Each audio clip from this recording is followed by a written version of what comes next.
We will learn more about what the economic future might be in our to-be inaugurated U.S. administration.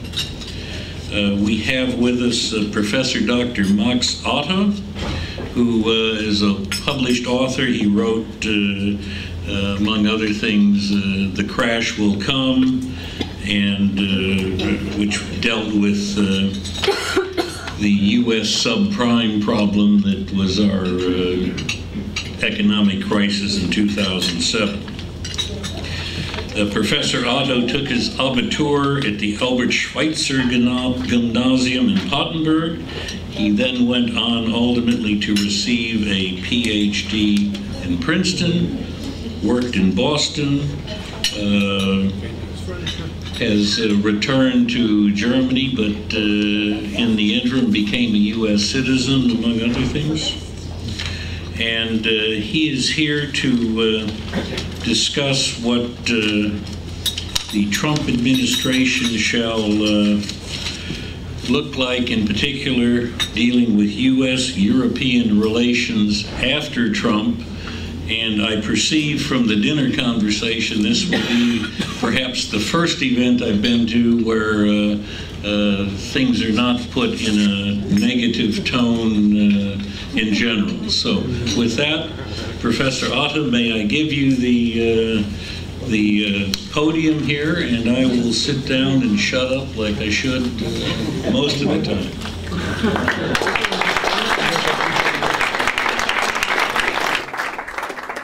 Well, let's not get entangled here with the various microphones. I'm really happy and pleased to be here. Tom Leeser and my good friend David Nauer, who I've known for, 22, 3, 4 years. Done many things together. So thank you for inviting me again. And yes, it's about U.S.-European relations with Donald Trump. And yes, where should I start? You want to expect some outlook from me. So maybe I start with my record as a prognosticator, as a forecaster. And I liked Norbert Walter. He was a great guy. We were in Washington together from 86 to 87. He at Brookings. I at the Institute for International Economics. He was a young professor. I was a student. But Deutsche Bank Research, half a year before the crash, said everything is fine. So, and then half a year after the crash, they said, we're going to crash. This is what economists normally do. And if you look at the forecast, this is really what's happening most of the time. So I wrote this book in 2006, The Crash Will Come, and I had a secular theory of the world economy, a long cycle theory, which I'm going to come back to today. And I said, we'll have a big crash sometime between 2007 and 2010, maybe most likely 2008. Then I did another thing, which was my lecture, my job talk at Boston University from from April 1998. It's on record with the American Council on Germany, so it's the working paper 1998, number 5, and I talk about the euro and the future of the European Union. And I said the euro is going to last for about 10 years. After that, there's going to be big problems.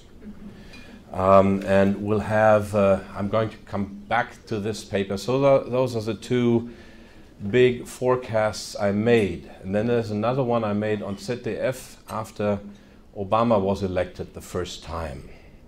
And they asked me what is going to happen now. And I said, well, he may have some of the right ideas, but he will change exactly nothing. Because he has no home base, he has no power, he has no any force to get things through. And this is what happened. This is at least my reading of it. Nothing much changed. Of course, you could always argue it could get much worse. Well, we don't know this. This is a counterfactual test of history. But not much really changed.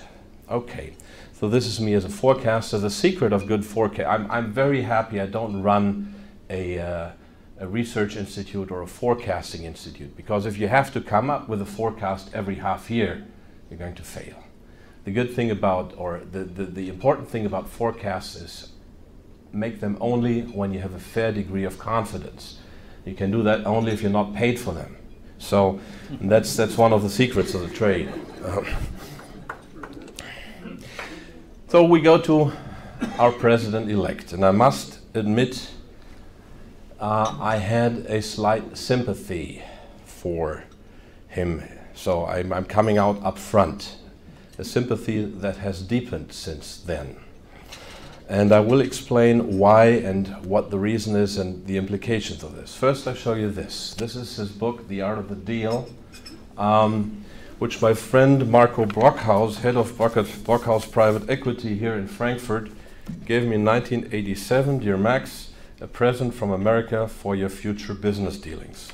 So this is how long this man has been around, and my suspicion is that, not suspicion, I think there are facts to corroborate this, that really he has thought about public service pretty much all his life. I mean, he started putting out ads in the New York Times in the early mid-80s. So this is not something that came by accident.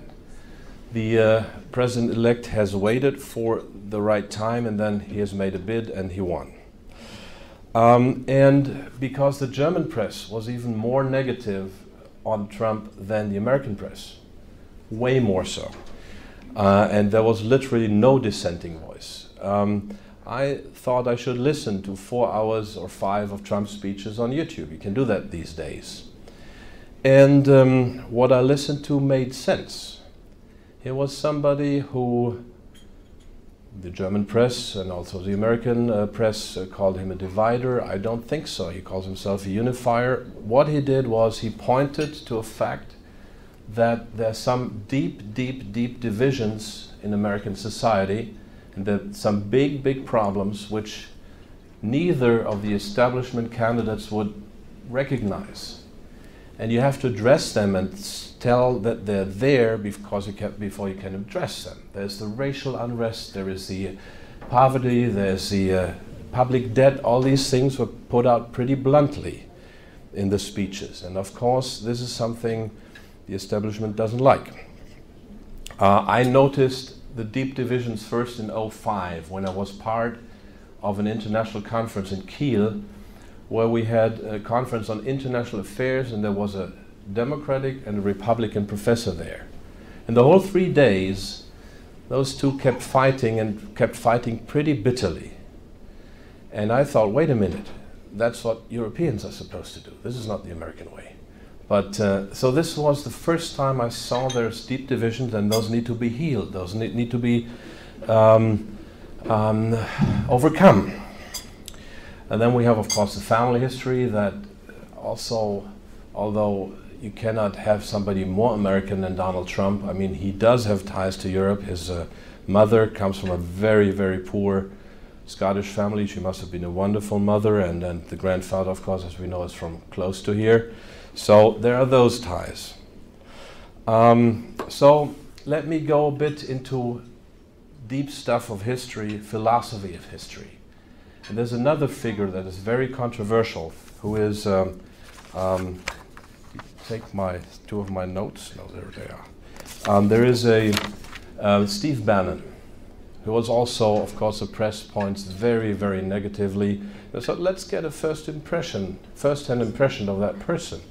And so listen to a talk by Steve Bannon, a 211 talk 2 days ago. 30 minutes. I didn't have so much time to go deeper into it, but he was a very smart guy who talked on a philosophical level. I mean, there's Breitbart News, but I should also disclose that I run something not quite like Breitbart News, but I run a, let's say, grassroots stock letter, and I know people who run grassroots media sites in Germany, so I'm not unsympathetic to that either.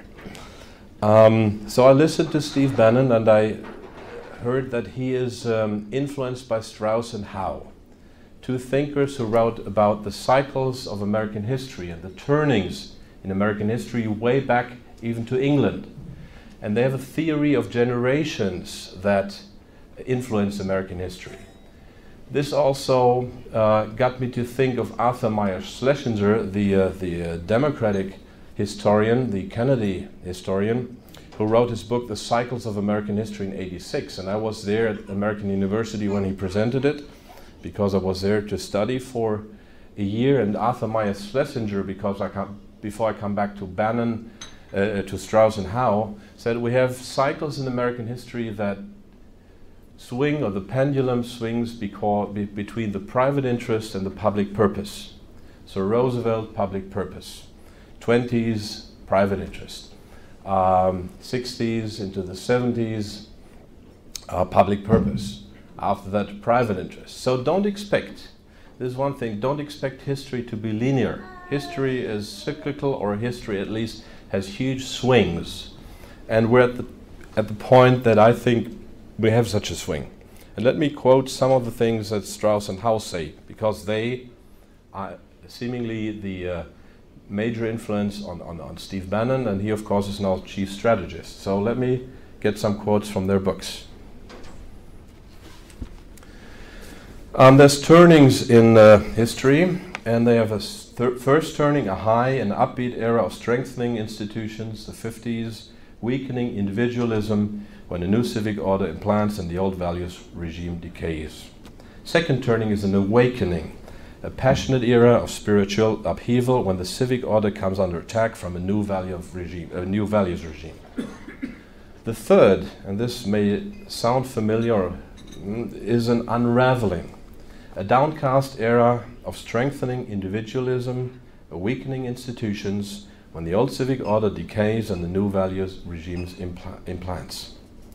And the fourth turning is a crisis, a decisive era of secular upheaval, when the values regime propels the replacement of the old civic order with a new one. And according to Strauss and Howe, who wrote this in 1997, so it's been a while. It's been a while they wrote this, and I find them remarkably accurate. We're now in crisis mode, and we've been in crisis mode since '05. I mean, we can't really, the crisis started really in '01, it got deeper in '07 and '08, and nothing really changed. Nothing changed under Obama, nothing changed under the presidents before. I mean, George Bush realized crisis mode, but nothing really changed in politics. I mean, we all talk about change, but there was no change. Then he has a generations theory, different generations, and their order propel those. Prophet generation, nomad generation, hero generation, artist generation. So the boomers are now getting into the age group where they are prophet generation.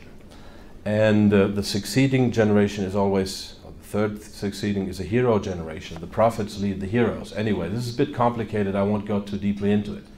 It takes two readings. But we are in a period where we have the prophet generation as the elder leaders, like the president-elect, and we have the heroes, which are very different from the baby boomers, which are very different. They are a generation that is ready to work, go to work, strengthen institutions, go forward, and that's the constellation at least Strauss and Howe see. Also, they say that we shouldn't think about history as linear. This is a big trap. I mean, we think we have a trajectory, and that trajectory continues on. It's not the case. Trajectories get broken. We have swings in history, we have accidents, but we also have swings that can be predicted. And it's not so much the swing or the events themselves, but the way society responds to them. And that's a question of generations. So let me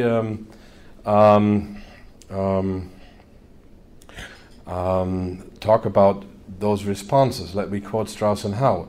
During a fourth turning, generational forces tend to funnel exogenous events towards a concerted national response. When Hitler and Tojo launched their global aggressions, America was poised for decisive action. But when the same thing happened with the sinking of the Lusitania, it took 2 or 3 years until America got working. So it's a different how society views those events and how it reacts.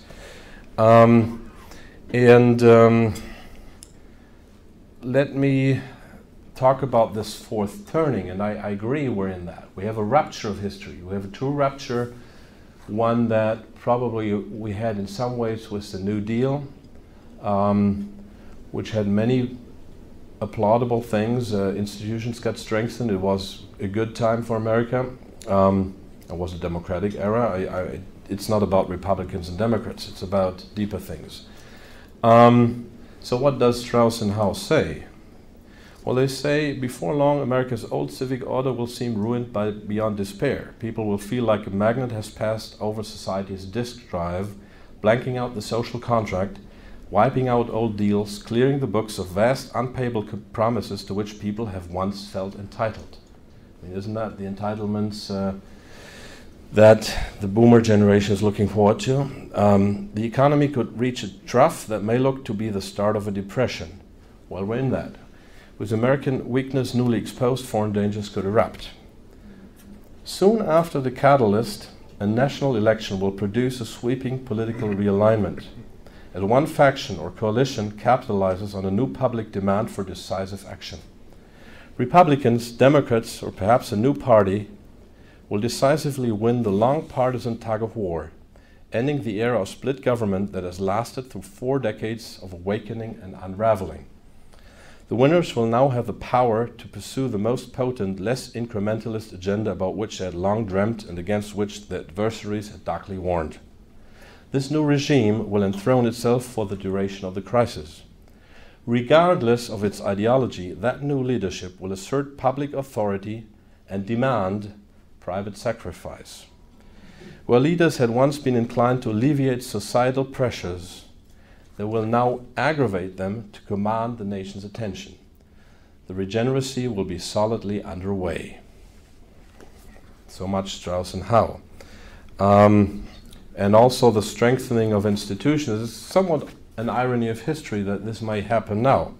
In the current unraveling, pluralism and free markets are both very popular.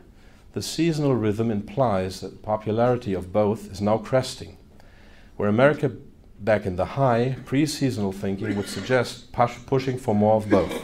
Today, however, pre-seasonal thinking suggests preparing for less of both.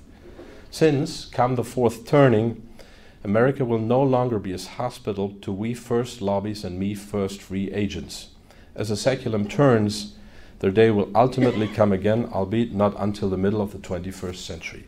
So, I mean, this is deep stuff. This is pretty potent stuff. We don't know if it's happened, but it derives from a pretty deep view of history to which I happen to concur with mostly.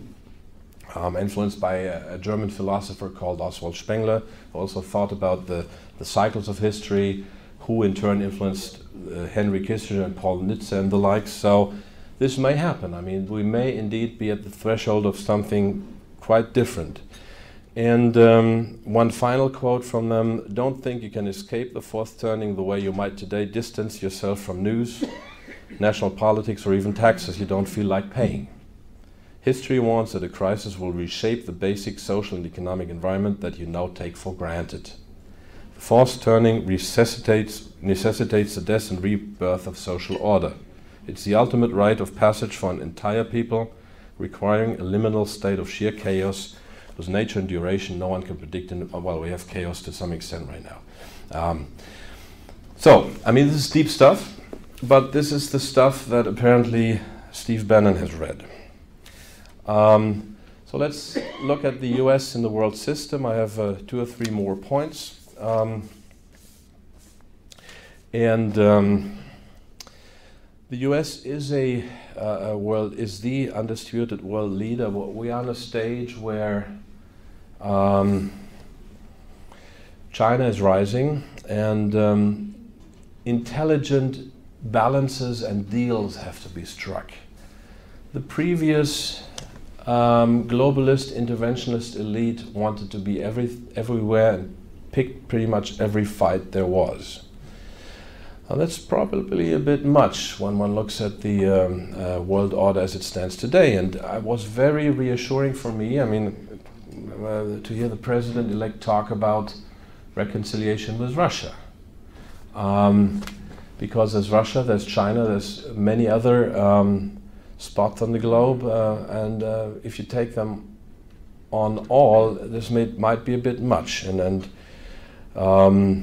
as a European, who I'm also, I would very much hope that we stop the deep divisions in Europe. So, but there's those hegemonic cycles that my professor at Boston University, Robert Gilpin, talked about, and we're also there in a dangerous situation where we have rising powers, especially China, and where the US's resources are fairly stretched. So that's also, those were in history were times ripe with dangers and accidents. Europe, on the other hand, and I'm sorry and sad to say, still doesn't have a phone number, as Henry Kissinger used to say in '73. It's pretty much very divided. It doesn't have a sense of geopolitics as Americans and Chinese and maybe Russians to some extent have. Europe is basically still a collection of nations plus Brussels. Brzezinski talked about whoever controls the heartland controls the world. For whoever controls the Eurasian continent, he did that in his book on geopolitics in the late 90s. And the pivot, the key was Ukraine. But the question is it so smart to really create unrest there, or should we respect spheres of influence? And I think the president-elect has given some clear indication that he does want to do that, because in the Middle East there's way deeper dangers that one has to address. Europe is being destabilized and doesn't do much about it through unrest at its fringes, be it the Middle East, be it Eastern Europe. And of course a destabilized, frightened Europe is well, it's not really a partner you want to have.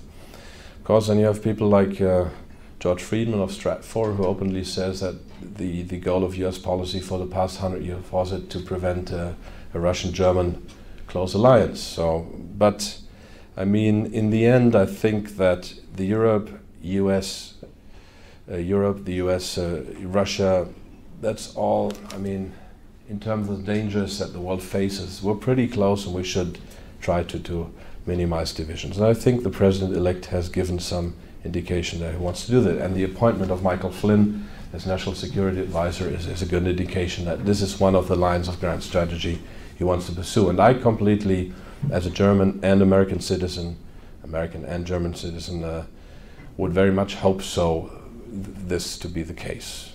Because as the president-elect was vilified in the press, so is another statesman a little out to the east who I met once, and who was a very rational president of his country.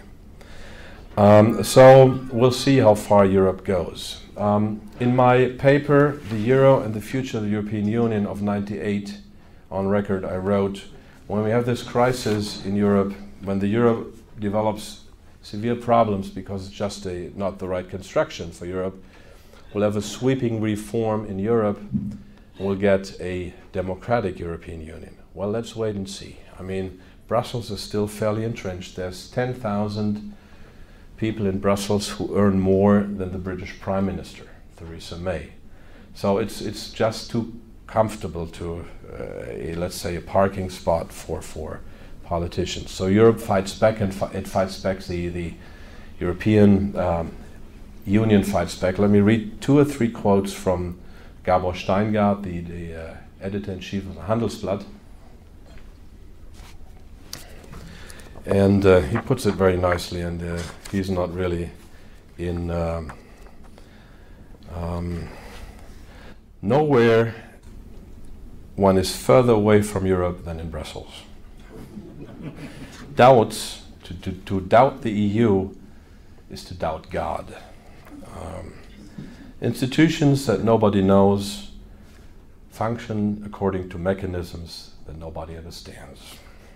So that's his view on Europe, and I happen to agree, on the European Union, because Europe could be a much better and more viable partner if that union gave way to a more democratic union. And maybe the election of Donald Trump does foreshadow some changes in Europe too.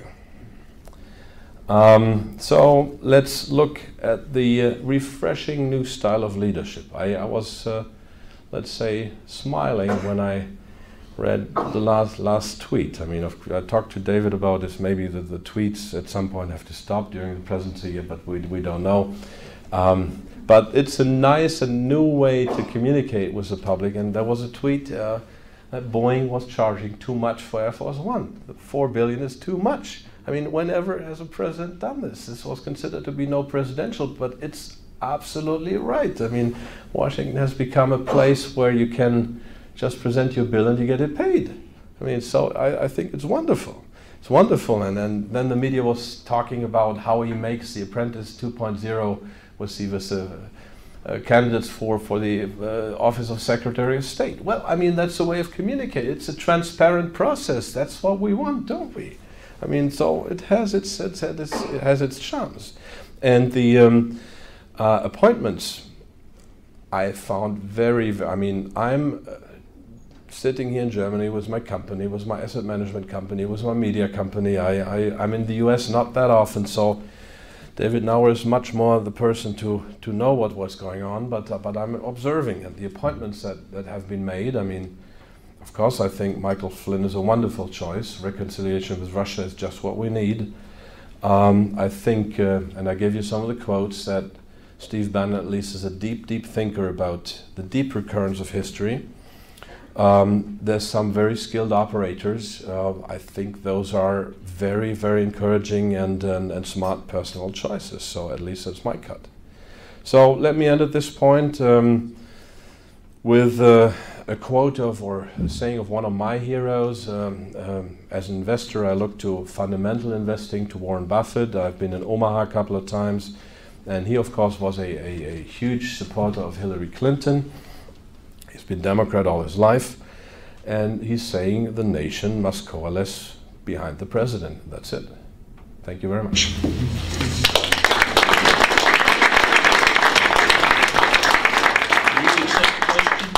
Love to. Let's have a few questions. You're always the first. Mike, you're always the first. Mike, we've been friendly till today. Well, I won't ask any questions. Okay, who has a question? Yes, ma'am. So I have a question about the millennials, because you were discussing the baby boomers, and then you have the millennials who seems like they're coming up with a lot of apathy. You still have fairly low civic involvement of the millennials. So how do you see that affecting the future? Right now, I agree. You see some apathy. You see not quite clear things about the future. But according to Strauss and Howe, I mean, that's their theory. The millennials are actually the hero generation. They are the GI generation of today. This is the generation that will wait for decisive leadership and then spring into action. So I think there's a lot of hope. In the back. What do you think about the equity markets regarding Trump politics? The equity, I know exactly what's going to happen. The equity markets are going to fall. Or they're going to rise. But let me put it this way, on a bit more differentiated answer. Quality stocks like the Coca-Colas of this world have a relatively pricey valuation level. You can still hold them. I mean, PEs of 20, 22, that's fine. You have dividends of 3%, that's all fine. I mean, for a pension, they're not at a point where it screams you must sell. You would have had to sell Coca-Cola in 98 at a PE of 48. But we're not there yet, so quality stocks you can hold. There's going to be a boost, obviously, but cyclical stocks, especially in Europe, in Japan, in other places, have been very depressed. So I find many interesting equities. But necessarily the answer has to be differentiated. But I'm all for equities. I mean, I think we have partial bubbles in pre-public equity. There's unicorns with bets on something that might work because there's so much private money flowing around in private equity, and But equity markets are, there is a seller's market in private equity, there's a seller's market in some real estate pockets, but for me as a public small buyer of equities, I find good stuff all the time. Mr. Devine. You mentioned this fourth turning that has a crisis where everything is put in question, where there's very often a social and economic collapse. How do you see, on the economic side, do you see the risk of collapse in terms of currency, debt, or is that further down the road? Or, I mean, how much of a big economic problem do you see as part of it? That's a paid part of the talk. No. Fact is that all Western nations are basically bankrupt if you take in the unfunded liabilities and the entitlements. So quite many people will have to get used to get along with less. How that is going to play out, I don't know. I have a script. I don't have a script. When? I mean, it could have started in 2008 had not the monetary authorities injected unimaginable amounts of money. Had not, for example, now the ECB started to buy even corporate bonds. Had not the Fed bought and bailed out corporations and banks at the time. So we've postponed this thing, and it may well be not a crash. It may well be an administered solution, like a debt conference or debt rescheduling. This all may happen. I mean, it may not even be an open crash, but the fact is that we have to have a reorganization, and the fact is that it's going to be monetary claims like pensions, like monetary assets, and that you're better off by and large with real assets like stocks, real estate, precious metals, whatsoever. Okay. Thank you very much for a very interesting talk. Thank you. As part of the reward for sitting for your supper, we give you a one-year membership in the American German Business Club. I thought I was a lifetime member, David. What is this? Okay, so then we don't give it to you. You're a lifetime member. And As long as David's president. and not Mike. We have